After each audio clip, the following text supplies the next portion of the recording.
శుక్లాంబరధరం విష్ణుం శశివర్ణం చతుర్భుజం ప్రసన్నవదనం ధ్యాయేత్ సర్వవిఘ్నోపశాంతయేత్. ఆపదామపహర్తారం దాతారం సర్వసంపదాం లోకాభిరామం శ్రీరామం భూయో భూయో నమామ్యహం. హరి ఓం. పరమేశ్వర స్వరూపైన సభకి నమస్కారం. సదా బాలరూపాపి విఘ్నాద్రిహంత్రీ మహాదంతి వక్త్రాపి పంచాస్యమాన్యా విధీంద్రాదిమృగ్యా గణేశాభిధామే విధత్తాం శ్రియం కాపి కళ్యాణమూర్తి అంటారు శంకర భగవత్పాదులు. ఆ శ్లోకం చేస్తూ మొట్టమొదట సదా బాల రూపాపి విఘ్నాద్రిహంత్రి, ఎప్పుడూ పిల్లవాడి రూపంలో ఉండేటటువంటి వాడు, అయినప్పటికీ పర్వతముల వంటి ప్రతిబంధకములను విఘ్నములను కూడా తొలగతోయగలిగినటువంటి వాడు. మహాదంతి వక్త్రాపి పంచాస్యమాన్య, చాలా పెద్ద ఏనుగు యొక్క ముఖము కలిగి ఉన్నప్పటికీ కూడా సింహము చేత పూజింపబడినవాడు. విధీంద్రాది మృగ్యా, బ్రహ్మగారు ఇంద్రుడు మొదలైనటువంటి సమస్త దేవతల చేత ఆరాధింపబడేటటువంటి వాడు. గణేశాభిధామే విధత్తాం శ్రియం కాపి కళ్యాణమూర్తి అన్నారు. అక్కడ పిలిచినప్పుడు అభిదా ఎవరిని అంటే కళ్యాణమూర్తి అయినటువంటి గణేశుడు అని పేరు కలిగినటువంటి ఒక గొప్ప స్వరూపాన్ని నేను ఆరాధిస్తున్నాను అన్నారు. విఘ్నేశ్వరుడికి అనేకమైనటువంటి పేర్లు ఉన్నాయి. అందులో విఘ్నేశ్వరుడు, వినాయకుడు, గణేశుడు, గణాధిపుడు, గణాధ్యక్షుడు, ఇలా ఎన్నో పేర్లు ఉన్నాయి. గణేశుడు గణేశుడు అంటుంటారు, పేరు కూడా పెట్టుకుంటుంటారు గణేష్. కాబట్టి గణేశాభిధ అంటే గణేశుడు అని పేరు కలిగినటువంటి ఒక మంగళ స్వరూపాన్ని నేను ఆరాధించుతున్నాను. మే అంటే నాకు, గణేశాభిధ గణేశుడు అని పేరు కలిగినటువంటి ఆ కళ్యాణమూర్తి, ఆ మంగళమూర్తి మే నాకు శ్రియం విధత్తాం, సకల సౌభాగ్యములను అభివృద్ధిని అనుగ్రహించుగాక అని అడుగుతున్నారు.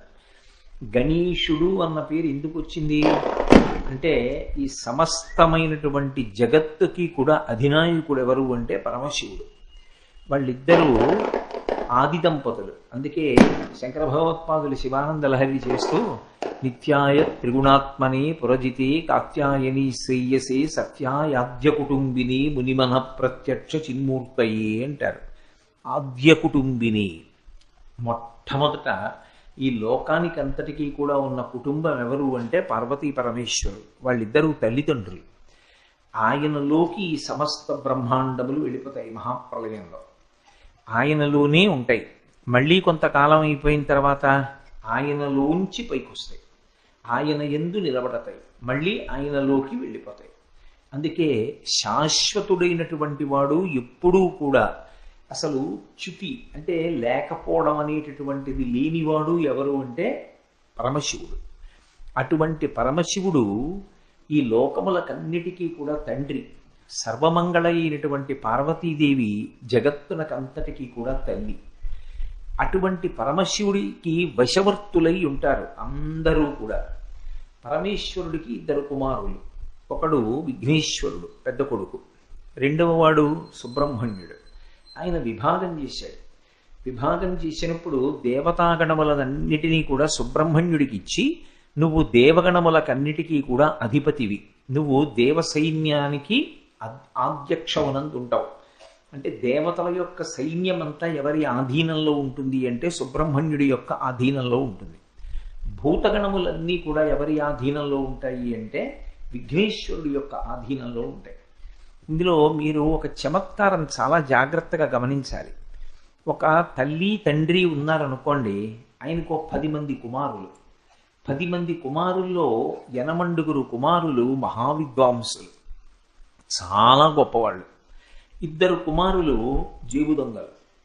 2 కుమారులు జేబు దొంగలైనంత మాత్రం చేత వాళ్ళు తల్లిదండ్రులకి కొడుకులు కాకుండా పోతారా? వాళ్ళు ఆయన కొడుకులే. ఎవరు భరించాలి? ఆ తల్లిదండ్రులే భరించాలి. అలాగే ఈ జగత్ అన్న తర్వాత అందరూ దేవతలే ఉండరు. దేవతలతో పాటుగా రాక్షస సంఘములు కూడా ఉంటాయి, భూత సంఘములు ఉంటాయి. ఈ భూత సంఘములన్నిటినీ కూడా ఎవరి యొక్క నియతిలో పెట్టాడు అంటే, ఎవరి పరిపాలనలో పెట్టాడు అంటే విఘ్నేశ్వరుడు యొక్క ఆధిపత్యంలో పెట్టాడు. విఘ్నేశ్వరుడు, అందుకే ముత్తుస్వామి దీక్షితారు వారు కీర్తన చేస్తూ భూతాధిపం అంటారు. భూతములకన్నిటికీ కూడా అధిపతి ఎవరు అంటే విఘ్నేశ్వరుడు. అంతేకాదు, విఘ్నేశ్వరుడు భూతములకు నాయకుడు. భూతములు అంటే కేవలము పిశాచాలు, రాక్షసులు మొదలైనటువంటి వాళ్లే కారు. పంచభూతములు అని ఒక అర్థం.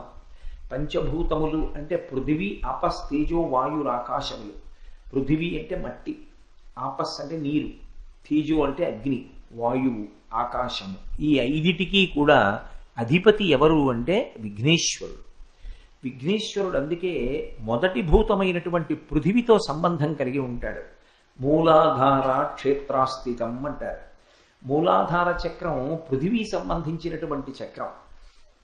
ఆయన ఎప్పుడూ మూలాధార చక్రంలో ఉంటాడు. మూలాధార చక్రం అన్ని చక్రాల కన్నా కిందకుంటుంది.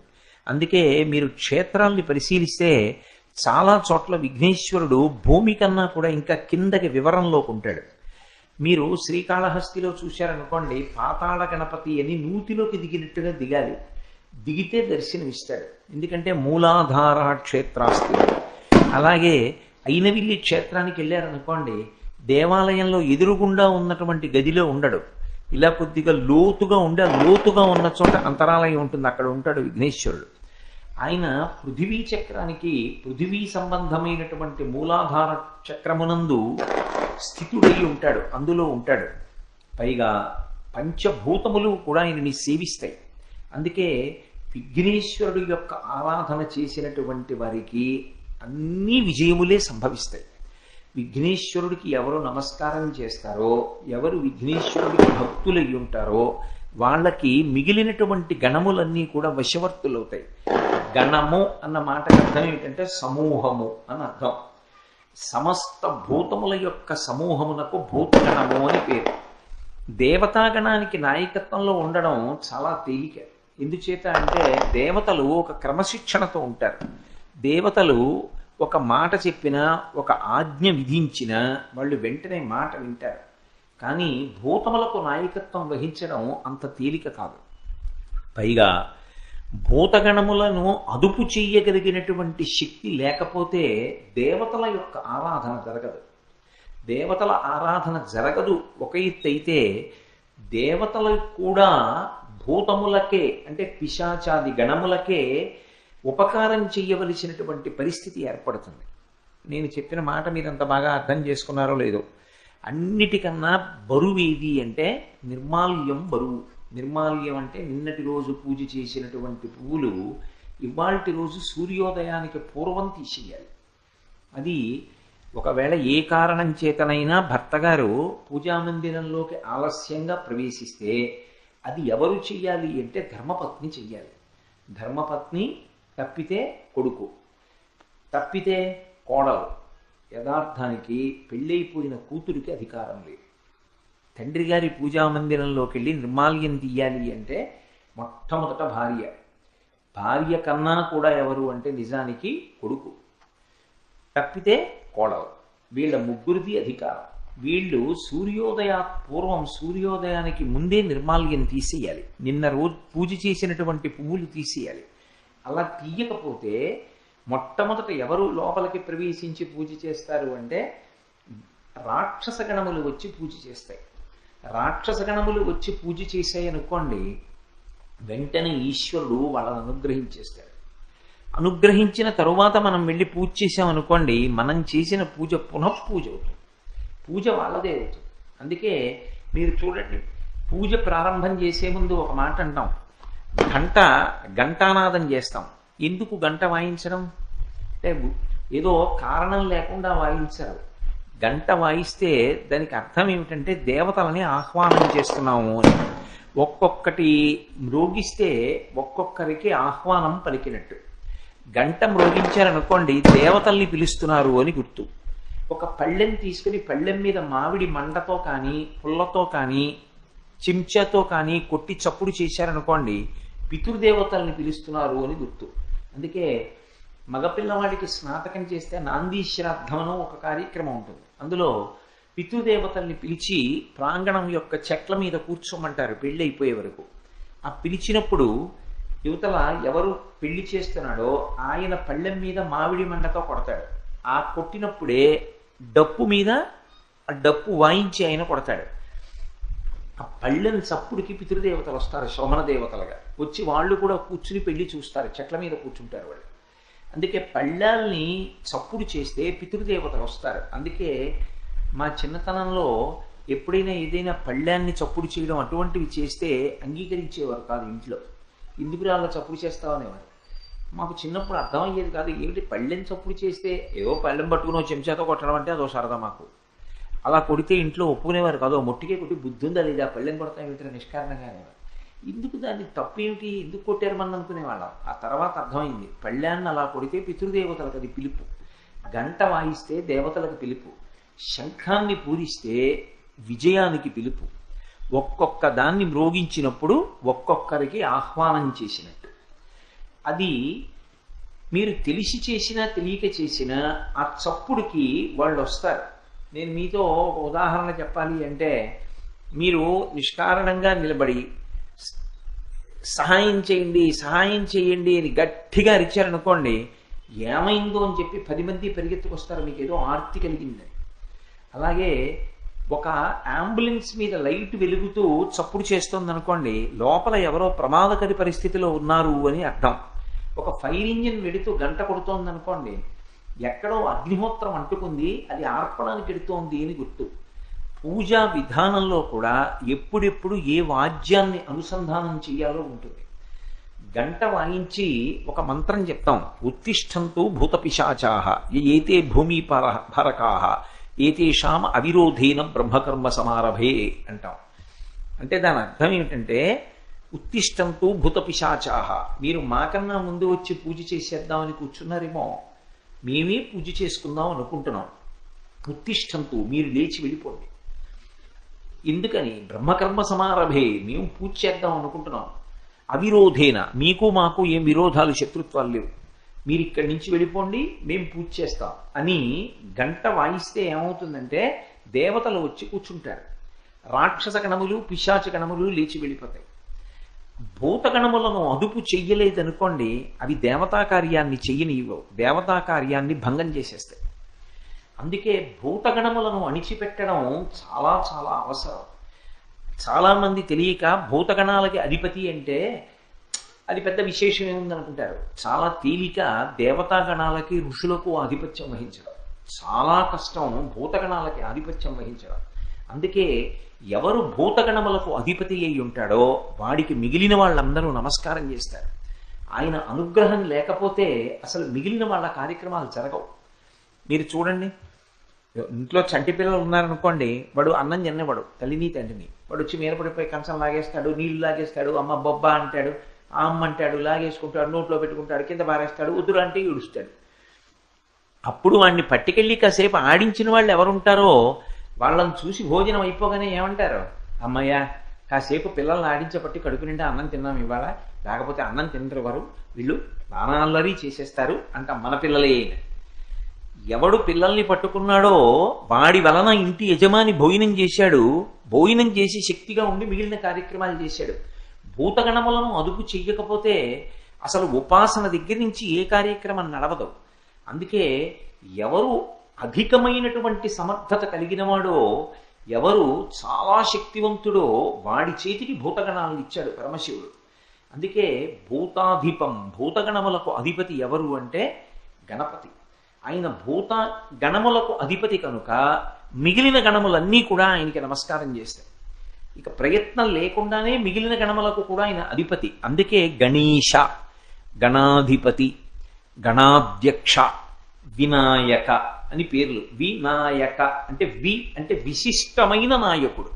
నాయకుడు అంటే ముందుండి నడిపించాలి, వెనక్కి చూసుకుంటూ ఉండాలి. అందుకే ఎప్పుడైనా ఊరిరిగింపు పెడుతోందనుకోండి, ఓ పెద్ద ఊరిరిగింపు పెడుతున్నప్పుడు కేవలం ముందు మాత్రమే కాదు, పెద్దలు ఊరిరిగింపునకు ముందు ఉండాలి, చిట్ట చివర ఉండాలి, 2 భాగముల యందు ఉండాలి.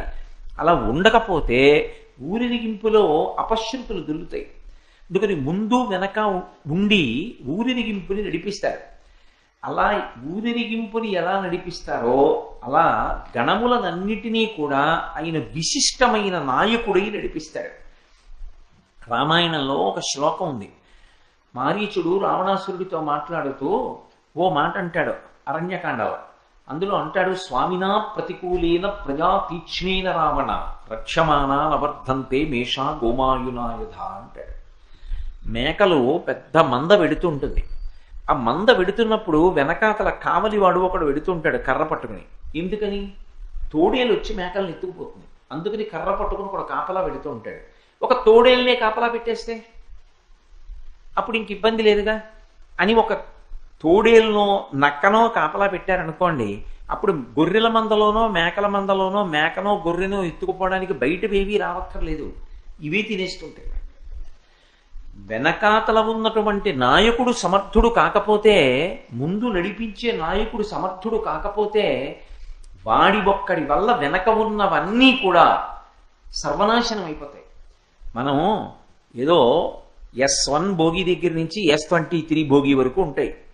అవి కాక general compartments, ladies compartment, AC కంపార్ట్మెంట్లు, పోస్టల్ వ్యాను, ప్యాంట్రీ ఇన్ని ఉంటాయి. మనం కంపార్ట్మెంట్లోకి ఎక్కేసి బెర్త్ చూసేసుకుని నిద్రపోతాం. కానీ మొట్టమొదట ఏది కదులుతుంది? ఇంజన్ కదులుతుంది. ఇంజన్ వెనక మొదటి బోగి కదులుతుంది. మొదటి బోగి వెంట రెండో బోగి కదులుతుంది. మొట్టమొదటి ఇంజన్లో డ్రైవర్ ఉంటాడు, వెనక బోగిలో గార్డ్ ఉంటాడు. అందరూ నిద్రపోతుంటారు రైల్లో. వీళ్ళిద్దరూ నిద్రపోరు. వీళ్ళిద్దరూ తెలివిగా ఉంటే రైల్లో ఉన్న వాళ్ళందరూ తెల్లవారేటప్పటికీ క్షేమంగా వెళ్ళవలసిన గమ్యానికి చేరుకుంటారు. రైల్లో అందరూ తెలివిగా ఉండి ఇంజిన్లో ఉన్నవాడు గార్డు నిద్రపోయారనుకోండి, వీళ్ళందరూ ఎక్కడికెడతారో నేను చెప్పక్కర్లేదు. అందుకే నాయకత్వంలో ఉన్నవాడు విశిష్టమైన వాడు అన్న మాటకు అర్థం ఏమిటంటే, ఎవరి వెంట వెడితే క్షేమంగా ఉంటామో, ఎవడు తన వెంట వెడుతున్న వాళ్ళని నడిపించగలిగినటువంటి వాడై ఉంటాడో, ఎవడు అటువంటి సమర్థత కలిగిన వాడో వాడు వినాయకుడు. అందుకు ఏనుగు ముఖంతో ఉంటాడు. భాద్రపద మాసంలో ఎందుకు పూజ చేస్తారంటే, ఒకటి భాద్రపద మాసంలో శుక్లపక్షంలో చవితి నాడు వరసిద్ధి వినాయకుని యొక్క అవతారం ఆవిర్భవించింది. అందులో సాంకేతికంగా మీరు తత్వపరంగా చూస్తే ఉపాసనా క్రమం దగ్గరికి వచ్చేటప్పటికీ భాద్రపద మాసం, శ్రావణ మాసం ఈ రెండు వర్ష ఋతువు. శ్రావణ మాసం దగ్గరికి వచ్చేటప్పటికీ ఆకాశం అంతా నల్లటి మబ్బులు కమ్ముకుంటాయి. ఆ మబ్బులు కిందకి దిగుతాయి, బాగా నీరు నిండిన మబ్బులు. అందుచేత తొందరగా చీకటి పడిపోతుంది. పగటిపూట కూడా చీకటిగా ఉంటుంది. ఎప్పుడు జల్లు పడుతూ ఉంటుంది. ఆ జల్లు పడుతున్న కారణం చేత శ్రావణ మాసంలో ఎప్పుడైతే వర్షం ప్రారంభమైందో అరణ్యంలో తీగలన్నీ పెరిగిపోతాయి, పురుగులు పెరిగిపోతాయి. పెరిగిపోయి తీగలు ఇటువైపు చెట్ల మించి అటువైపు చెట్ల మీదకి అల్లేసుకుంటాయి. అవి ఎంత దట్టంగా అల్లుకుంటాయంటే అసలు ఏ జంతువు కూడా తీగల్ని తెంపుకొని అవతల వైపుకి వెళ్ళలేక పడుకుంటాయి. చాలా ఇబ్బంది, తీగల్లో పరిగెత్తలేమని. ఏదో కుందేళ్లలాంటివి ఉన్నాయనుకోండి, అవి పరిగెడదామంటే తీగలు కాళ్ళకి తగిలి పడిపోతాయి. చాలా కష్టం. అటువంటి పరిస్థితుల్లో భాద్రపద మాసంలో ముందు ఏది నడుస్తుంది అంటే ఏనుగు నడుస్తుంది. ఏనుగు నడిచిందనుకోండి, ఏనుగు యొక్క శరీరమే అంత బలం. అది నడిచి వెడుతుంటే అడ్డొచ్చినటువంటి తీగలన్నీ పట పట పట పట తెగిపోతాయి. ఇంకా ఏదైనా తెగలేదనుకోండి, దాన్ని తొండంతో తెంపేసి నడిచి వెళ్ళిపోతుంది. ఏనుగు ముందు నడిస్తే వెనకాతలైక మిగిలిన జంతువులన్నీ నడిచి వెళ్ళిపోతాయి, మార్గం వచ్చేస్తుంది. ఒకసారి వినాయకుడికి నమస్కారం చేసి కార్యం మొదలు పెడితే దాన్ని సాధించడానికి కావలసినటువంటి దారి ఆయన చూపించేస్తాడు, ఆయన నడిపించేస్తాడు. అందుకే వినాయక అని పేరు. వినాయక అంటే విశిష్టమైనటువంటి నాయకుడు. అంత గొప్ప నాయకత్వము ఉన్నటువంటి వాడు కనుకనే ఆయన కేవలము ఒక్క నమస్కారము చేత ప్రీతి పొంది మనని గమ్యం చేర్చడంలో మనకి బహుధా ఉపకరిస్తాడు. అంత గొప్ప స్వరూపము కలిగినటువంటి వాడు. అటువంటి విఘ్నేశ్వరుడు గణాధిపతి. ఆయనని ఎవరు నమ్ముకుని ఉంటారో వాళ్ళకి ప్రతిబంధకాలు కూడా రాకుండా ఉంటాయి. అంటే అడ్లొచ్చి కార్యక్రమం జరగకుండా ఉండేటటువంటి విధానం లేకుండా అడ్డు తొలగించి కాపాడతాడు. ఆయన చాలా తేలికగా వశపడతాడు. చిన్నపిల్లలు ఎంత తేలిగ్గా వశపడిపోతారో విఘ్నేశ్వరుడు కూడా అంత తేలికగా వశపడతాడు. ఆయన కోసం పెద్ద కష్టపడక్కర్లేదు. ఒక్క చెరుకు ముక్క పెట్టినా, దోసపండు పెట్టినా పరమ ప్రీతితో నమస్కారం చేస్తే చాలు, ఆయన వెంటనే అనుగ్రహిస్తాడు. అంతటి మహానుభావుడు. అందుకే విఘ్నేశ్వరుడు యొక్క ఆరాధన చెయ్యకుండా ఏ కార్యక్రమాన్ని చేయరు. మీరు విఘ్నేశ్వరుడి విషయంలో తెలుసుకోవలసినటువంటి ఒక పరమ రహస్యం ఒకటి ఉంటుంది. ఒక్కొక్క దేవతా స్వరూపానికి ఒక్కొక్క అంకెతో సంబంధం ఉంటుంది. పరమశివుడికి 8 అంకెతో సంబంధం, అమ్మవారికి 16 అంకెతో సంబంధం. అలాగే సుబ్రహ్మణ్యేశ్వర స్వామికి ష ర వ ణ భ వ 6 అంకెతో సంబంధం. షణ్ముఖుడు 6 ముఖాలతో ఉంటాడు, 6 అంకెతో సంబంధం. ఆయన మంత్రం కూడా 6 అక్షరాలు. అలాగే విఘ్నేశ్వరుడి దగ్గరికి వచ్చేటప్పటికి ఆయనకి 16తో సంబంధం. పూజ అంతా 21 మీద నడుస్తుంది. 21 పత్రులు, 21 ప్రధాన నామాలు, 21 రకమైనటువంటి ప్రకృతులు, వీటి మీద నడుస్తాడు. కానీ ఆయనకి 16 అంకెతో చాలా దగ్గర సంబంధం ఉంటుంది. అందుకే విఘ్నేశ్వరుడి విషయంలో ఋషులు ఒక మాట చెప్పారు. ఆయన గురించి ప్రతిరోజు ఇంట్లో 16 నామాలు చెప్పాలి. మీరు ఏ పని చెయ్యండి, ఆ 16 నామాలు చెప్పకుండా రోజు ప్రారంభం కాకూడదు. మీరు ఇంట్లోంచి బయటికి ఎప్పుడు ఎడతారు? ఓ నమస్కారం పెట్టి పూజ చేసుకున్నాక ఎడతారు. పూజ చేసుకునేటప్పుడు మీరు ఏది చెప్పారు, ఏది చెప్పలేదు అన్నదానికన్నా ఈ 16 నామాలతో ఉన్న శ్లోకాన్ని చెప్పారా చెప్పలేదా అన్నది చాలా ప్రధానం. ఒకవేళ ఈ 16 నామాలతో ఉన్నటువంటి శ్లోకం రాకపోతే కనీసంలో కనీసం ఇంట్లో ఎవరో ఒక్కళ్ళైనా దాన్ని పైకి చదవాలి. కనీసం పైకి చదవకపోయినా లోపలైనా చదవాలి. అసలు యథార్థంగా చెప్పాలంటే, నేను ఇందులో ఏమీ దాపరికం లేకుండా చెప్పాలి అంటే, ఒక్కళ్ళైనా ఇంట్లో పైకి చదువుతుంటే మిగిలిన వాళ్ళైనా వినాలి. చదవడం రాకపోతే కనీసం వినాలి. అందుకే దేవాలయంలో కూడా మొట్టమొదట ఏ శ్లోకంతో మొదలు పెట్టాలి అంటే ఆ శ్లోకంతోనే మొదలు పెట్టండి అని చెప్పింది శాస్త్రం. సుముఖశ్చైక దంతశ్చ కపిలో గజకర్ణకః లంబోదరశ్చ వికటో విఘ్నరాజో గణాధిపః ధూమకేతుర్గణాధ్యక్ష ఫాలచంద్రో గజాననః వక్రతుండః శూర్పకర్ణో హీరంబస్కందపూర్వజః షోడశైతాని నామాని యప్పఠేత్ శృణుయాదపి విద్యారంభే వివాహే చ ప్రవేశే నిర్గమే తథా సంగ్రామే సర్వకార్యేషు విఘ్నస్తస్య న జాయతే అని. ఆ శ్లోకంలో ఎంత స్పష్టంగా చెప్పారంటే, విఘ్నేశ్వరుడివి 16 నామాలు చెప్పారు. సుముఖ ఏకదంతశ్చ కపిలో గజకర్ణకః లంబోదరశ్చ వికటో విఘ్నరాజో గణాధిపః ధూమకేతుః గణాధ్యక్షః ఫాలచంద్రో గజాననః వక్రతుండః శూర్పకర్ణో హేరంబస్కందపూర్వజః. 16 నామాలు. షోడశైతాని నామాని, ఈ 16 నామాలు తప్పకుండా షోడశైతాని నామాని యప్పఠేత్ శృణుయాదపి, ఇవి తప్పకుండా చదివి తీరవలసినదే. ప్రతి వాళ్ళు ఈ శ్లోకం చెప్పవలసిందే. ఒకవేళ ఏ కారణం చేతనైనా మేము ఈ 16 నామాలు ఉన్న శ్లోకాన్ని చెప్పలేమండి, ఈ 16 నామాలుగా రాసుకునైనా చదవాలి. ఒకవేళ మాకు చదవడం కూడా రాదండి, నోరు తిరగదు అంటే ఎప్పటేత్తు శృణుయాదపి, కనీసంలో కనీసంగా చదువుతున్నప్పుడు వినడమైనా జరగాలి. ఇంట్లో ఇది చదివేవాడు లేక వినేవాడు లేకపోతే విఘ్నములు వస్తాయి. అందుకని ఎప్పటే శృణుయాదపి విద్యారంభే వివాహే చ ప్రవేశే నిర్గమే తథా. ఎప్పుడెప్పుడు చదవాలని చెప్పారు ఈ శ్లోకాన్ని అంటే, ఇది ప్రతిరోజు చదవాలి. విద్యారంభే, సాధారణంగా ఒక సంస్కారం ఉంటుంది, అక్షరాభ్యాసము అంటాం. అక్షరాభ్యాసం చేసేటప్పుడు మొట్టమొదట ఏది చెయ్యాలి అంటే ఈ 16 నామాలతో విఘ్నేశ్వరుడికి పూజ చేసి విద్యారంభం చెయ్యాలి. ఇంకొక రహస్యం ఏమిటంటే, అందులో బ్రహ్మచారిగా ఉండడం మొదలుపెట్టినప్పుడు అసలు బ్రహ్మచర్యాశ్రమ ప్రారంభం దేనితో అంటే ఈ నామాలతోటే మొదలుపెట్టాలి. విద్యారంభే అంటే విద్య నేర్చుకోవడం అన్నది ఎప్పుడు మొదలు? యజ్ఞోపవీతం ఉన్న వాళ్ళైతే ఉపనయనం చేసి గాయత్రి మహామంత్రాన్ని ఉపదేశం చేసిన తర్వాత గురువుగారి దగ్గరికి పంపిస్తారు. ఉపనయన సంస్కారం లేకపోతే అక్షరాభ్యాసం చేసిన తర్వాత చదువుకోవడానికి పంపిస్తారు. ఉపనయనం చేసినా లేదా అక్షరాభ్యాసం అనుకోండి, బ్రహ్మచర్యం ప్రారంభమైంది. కాబట్టి బ్రహ్మచర్యాశ్రమం ప్రారంభమైతే పెళ్లి కాని పిల్లలు కూడా దాని ప్రారంభం నుంచి ప్రతిరోజు ఏది చదవాలి, ఇది చదవాలి. విద్యారంభే, తర్వాత వివాహేచ. బ్రహ్మచర్యం ఎప్పుడు ఆగిపోతుంది? పెళ్లి చేసుకుంటే. వివాహం అయిన తర్వాత కూడా ప్రతిరోజు ఇది చదవాలి. ప్రవేశే నిర్గమే తథా. ఇది గాని ఒక్కసారి చదువుకుంటే ఎప్పుడెప్పుడు విఘ్నములు రాకుండా ఉంటాయి. అంటే ప్రవేశే నిర్గమే తథా, లోపలికి వెళ్ళినప్పుడు బయటికి వచ్చినప్పుడు. ఏమిటి దాని అర్థం? ప్రవేశే అంటే లోపలికి వెళ్ళడం, నిర్గమే అంటే బయటికి వెళ్ళిపోవడం. లోపలికి వెళ్ళినా బయటికి వచ్చినా విఘ్నం లేకుండా ఉంటుంది. మీరు ఒకటి జాగ్రత్తగా గమనించండి. నేను వేట్లపాలెం ఉపన్యాసానికి పెడదామని బయలుదేరుతున్నాను అనుకోండి.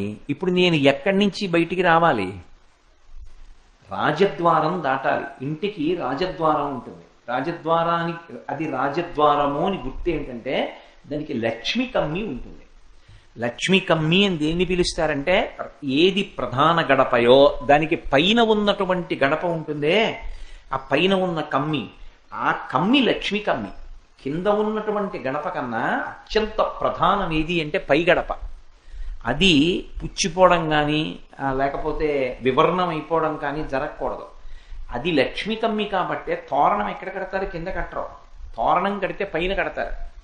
అది ఎప్పుడు అలంకృతమై ఉండాలి. లక్ష్మి కమ్మి. లక్ష్మి కమ్మికి తోరణం అన్నా ఉండాలి, ఓ పువ్వన్నా ఉండాలి, దాని మీద ఓ భగవన్మూర్తి అన్నా ఉండాలి, ఏదో ఒకటి ఉండాలి. అది లక్ష్మి కమ్మి అంటారు ఇంటికి. ప్రవేశే, ఇంట్లోకి వెళ్ళిపోతున్నాడు అనుకోండి, దాంట్లోంచి లోపలికి వెళ్ళిపోతాడు. నిర్గమే, దాంట్లోంచి బయటకు వస్తాడు. ఇప్పుడు ఈ లోపలికి వెళ్ళడం ఎందుకు? లోపలే ఉండిపోయాడు అనుకోండి, ఇంకా బయటికి రాలేదనుకోండి, రోగగ్రస్తుడు అయిపోయాడు కాదు. ఆయన బయటికి రావట్లేదండి అన్నారు అనుకోండి, అంటే దాని అర్థం ఏంటి? ఆయన శరీరం రోగగ్రస్తం అయిపోయింది. ఆయన బయటికి వెళ్ళాడు, తిరిగి రాలేదు. ఏమిటి దాని అర్థం? అమంగళకరం. బయటికి వెళ్ళిన వాడు లోపలికి రావాలి, లోపలికి వచ్చిన వాడు బయటికి వెళ్ళాలి. అంటే దాని అర్థం ఏమిటి? శరీరం ఆరోగ్యంగా తిరుగుతోంది, కార్యాలు సాధిస్తుంది. లోపల నుంచి బయటికి వెళ్ళినా, బయట నుంచి లోపలికి వెళ్ళినా, బయటికి వెళ్ళిన వాడు మళ్ళీ లోపలికి రాకుండా లోపల నుంచి బయటికి వెళ్ళేటప్పుడు మళ్ళీ లోపలికి వచ్చేటట్టు ఏ విధమైన ప్రతిబంధకాలు లేకుండా రోజు మొత్తం మీద కాపాడేది ఏది అంటే ఒక్కసారో శ్లోకం జరిగితే. ప్రవేశే నిర్గమే తథా సంగ్రామే సర్వకార్యేషు. సంగ్రామం చేస్తే అంటే యుద్ధం చేస్తే చదవాలి. సర్వకార్యేషు, ఈ పని ఆ పని అని లేదు.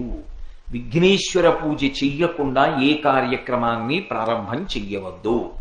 అందుకే ప్రవచనం చేసినా కూడా ఇవాళ నేను విఘ్నేశ్వర వైభవం చెప్తున్నాను, శుక్లాంబరధరం విష్ణుం అండం కాదు. ఎక్కడ ఎప్పుడు ఏ ప్రవచనం చేసినా శుక్లాంబరధరం విష్ణుం శశివర్ణం చతుర్భుజం అని మొదలు పెడతాను. పూజకి కూర్చోగానే మొట్టమొదట సుముఖశ్చైకదంతశ్చ కపిలో గజకర్ణకః ఈ 16 నామాలతోటి చెప్పి అప్పుడు పూజ మొదలు పెడతాను.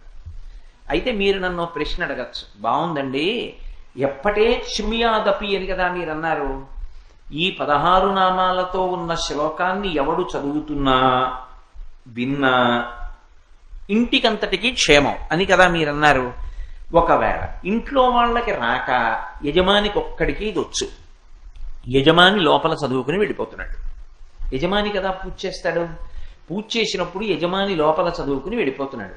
అప్పుడు మిగిలిన వాళ్ళకి ఏమిటి ప్రయోజనం? పైకి చదవట్లేదుగా, వాళ్ళు వింటలేదుగా. వాళ్ళకి చదువుకుందామంటే రాదు అనుకోండి, పోనీ కాసేపు రాదు. అప్పుడు ఎలా?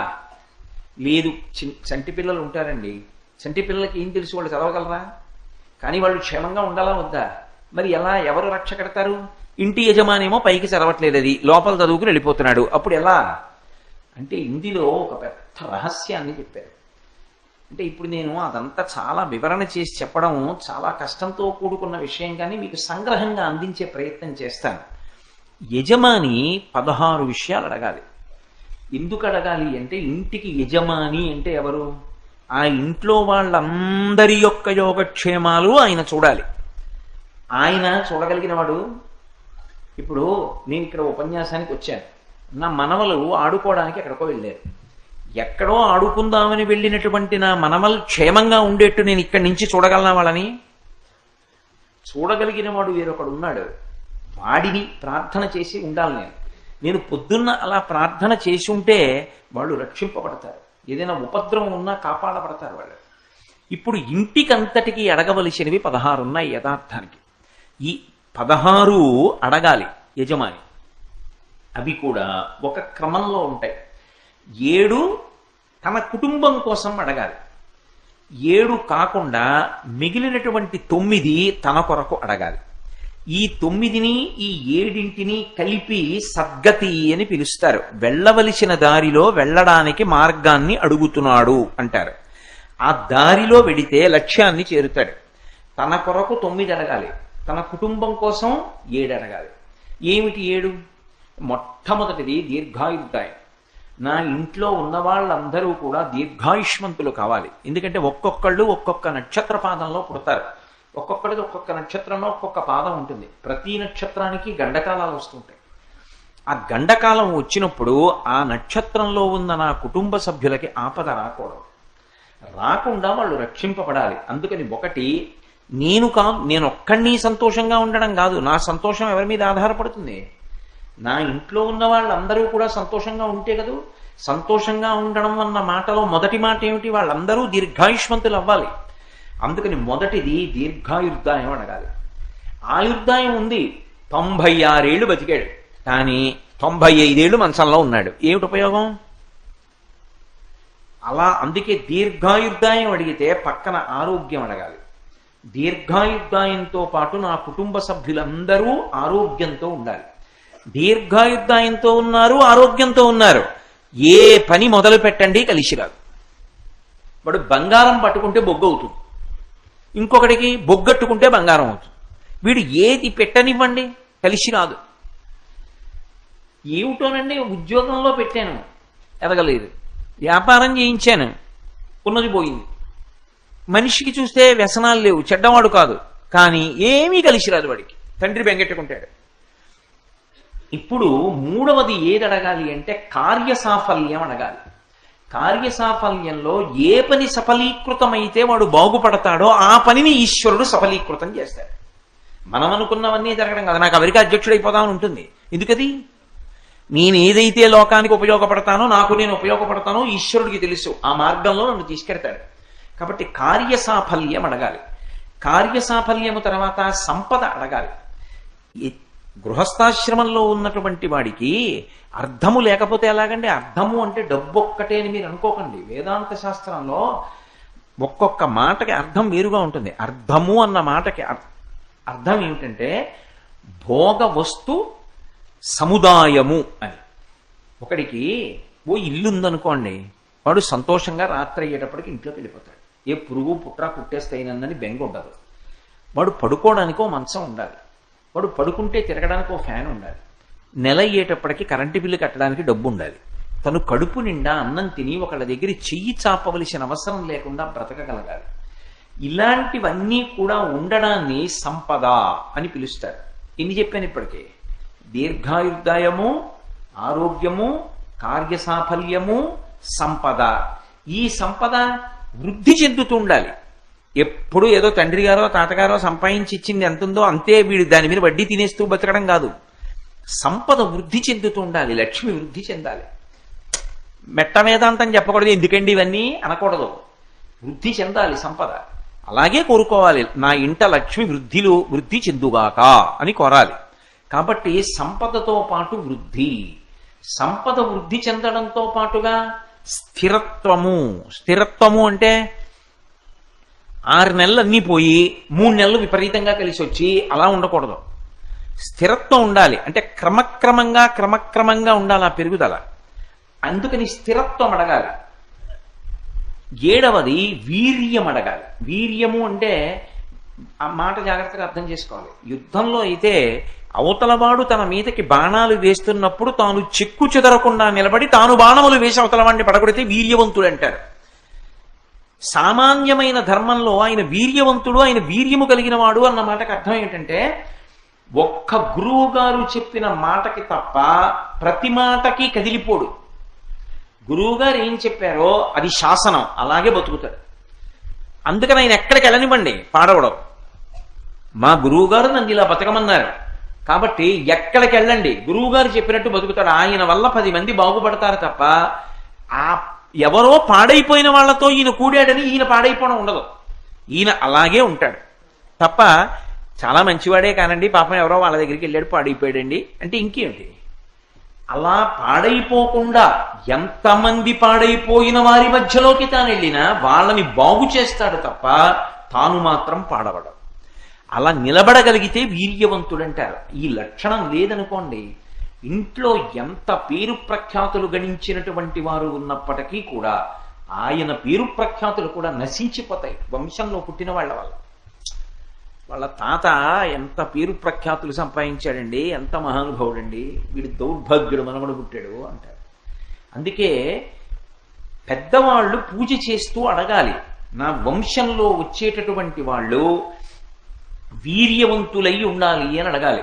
అందుకే తన కుటుంబం కోసం ఈ 7 అడగాలి.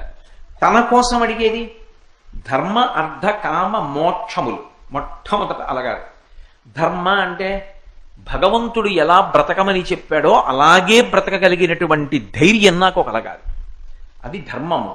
అర్థము, నేను డబ్బు సంపాదించాలి కానీ ధర్మం విడిచిపెట్టిన డబ్బు కాకూడదు. నేను డబ్బు ఖర్చు పెట్టాలి కానీ అది అధర్మం కోసం మాత్రం కాకూడదు. డబ్బు సంపాదించినా డబ్బు ఖర్చు పెట్టినా అర్థంతో ముడి విడిపోకూడదు, ధర్మంతో ముడి విడిపోకూడదు, ధర్మంతో ముడిపడి ఉండాలి. అందుకని ధర్మ అర్థ కామ. కోరిక పుట్టకుండా ఎలా ఉంటుంది మనిషికి? కోరిక పుడుతుంది కానీ పుట్టినటువంటి కోరిక ధర్మబద్ధము కాకపోతే నేను తీర్చుకోను అని నిలబడగలిగిన శక్తి ఉండాలి. ఇది ధర్మచట్రంలోకి ఇముడుతుందా?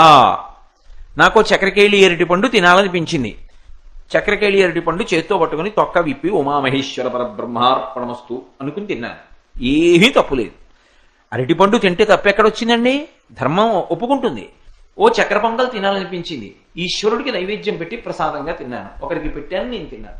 ఓ ఇల్లు కట్టుకోవాలనిపించింది, తప్పేమిటి? పెళ్లి చేసుకుందాం అనిపించింది, తప్పేమిటి? పిల్లల్ని కనాలనిపించింది, తప్పేమిటి? కడుపున పుట్టిన కూతురికి పెళ్లి చెయ్యాలనిపించింది, తప్పేమిటి? కొడుక్కి ఉపనయనం చేద్దామనిపించింది, తప్పేమిటి? నా పిల్లలు వృద్ధిలోకి రావాలనిపించింది, తప్పేమిటి? అవి ఉండవలసిన కోరికలు, అంతేకాని మెట్ట వేదాంతం అంటారు. గృహస్థాశ్రమంలో ఉండి అబ్బాయి పిల్లలు ఎందుకండి, అబ్బాయి డబ్బు ఎందుకండి, ఇల్లు ఎందుకండి అనకూడదు, తప్పది. చాలా మంది తెలియక మెట్ట వేదాంతం మాటలు మాట్లాడుతుంటారు. అలా మాట్లాడకూడదని చెప్పింది శాస్త్రం. నువ్వు ఎక్కడున్నావో దానికి తగినవే అడగాలి. అలా అడగడం చేత కాకపోతే ఈ 16 నామాలు చెప్పాలి.